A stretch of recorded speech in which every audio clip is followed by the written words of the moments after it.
Pourtant, il n'est pas si loin le temps où on décryptait encore les messages en morse de nos ennemis sur les ondes courtes. Alain Charret a connu ce temps-là. Cet ancien agent de renseignement a passé sa vie à être les grandes oreilles de la France.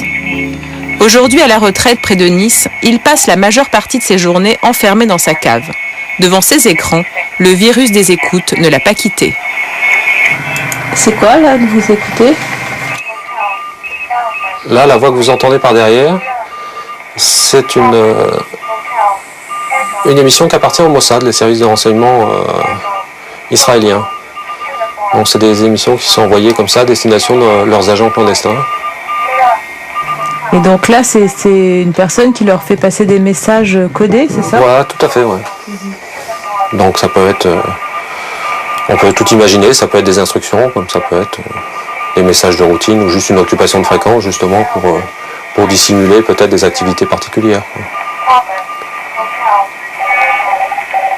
L'espion d'hier n'a jamais décroché. En amateur, Alain Charret ne fait rien d'illégal tant qu'il ne divulgue pas les informations interceptées. Pour lui, tout a commencé au milieu des années 70. À l'âge de 20 ans, il est affecté pour son premier poste en Allemagne de l'Ouest. Sa mission ? Écouter les pays du pacte de Varsovie. À l'époque, c'était la guerre froide et c'était l'ennemi qui était bien désigné. On le pensait surarmé, c'est vrai qu'il était surarmé. Et c'était quand même un gros rouleau compresseur qui était prêt à envahir l'Ouest. Et les prédictions les plus pessimistes disaient qu'en 48 heures, les troupes soviétiques pouvaient se trouver à Brest. Il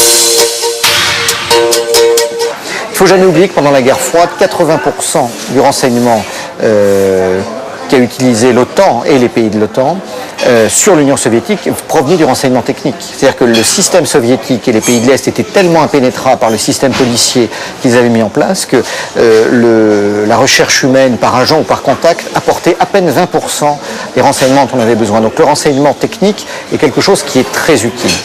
Donc j'arrive en tant qu'intercepteur graphiste, c'était le terme officiel. J'étais chargé d'écouter donc les stations soviétiques ou est-allemandes ou des pays du pacte de Varsovie qui émettaient en télégraphie, donc en morse.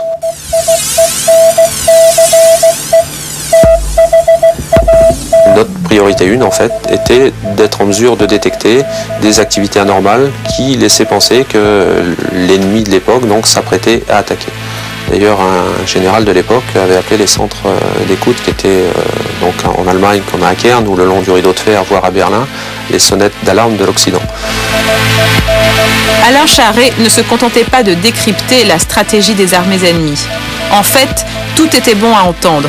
Il s'immisçait ainsi dans le quotidien des troupes. Le fait d'écouter des blindés, c'est le fait d'écouter des gens qui sont à l'intérieur des blindés. Je me souviens d'une anecdote où un fantassin de l'époque, un opérateur radio, avait dit « Aujourd'hui, on a eu une pomme ». Donc ça voulait dire qu'ils n'avaient pas des fruits tous les jours et que les conditions sur le plan de nourriture n'étaient pas formidables.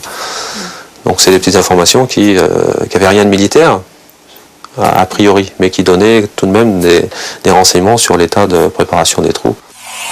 Depuis, les techniques d'écoute ont bien changé, mais pour les passionnés comme Alain, il suffit de connaître quelques logiciels pour continuer à fouiner. Ses oreilles d'espion fonctionnent toujours, aucun grésillement n'a de secret pour lui, et chaque conversation interceptée le rend suspicieux. Oui, c'est ça, c'est la tour de LaGuardia, l'aéroport de New York, LaGuardia.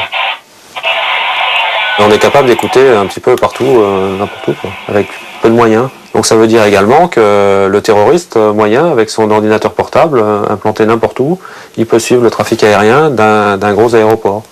Et donc avoir la position d'un avion, savoir quand il est en approche et quand il sera le plus vulnérable pour un tir de missile, par exemple. Moi je vois le mal partout. Être espion, ça laisse des traces. Marquer à vie nos 4 hommes de l'ombre